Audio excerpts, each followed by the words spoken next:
بسم الله الرحمن الرحيم. أخي أخيتي، تخيل أن المصعد تعطل عليك، فصعدت بدرج الفندق ل100 طابق، وبذلت جهدا وعرقا حتى وصلت إلى باب غرفتك، وإذا بك قد نسيت المفتاح.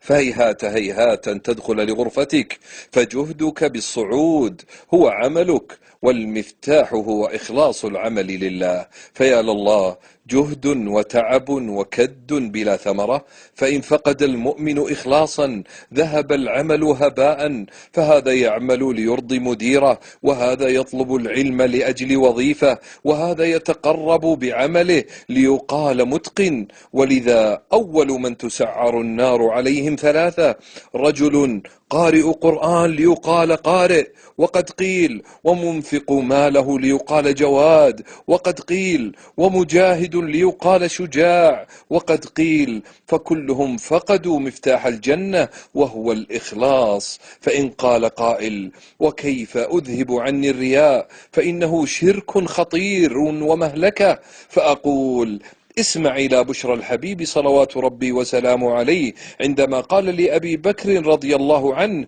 الشرك فيكم أخفى من دبيب النمل، وسأدلك على شيء إذا فعلته أذهب عنك صغار الشرك وكباره.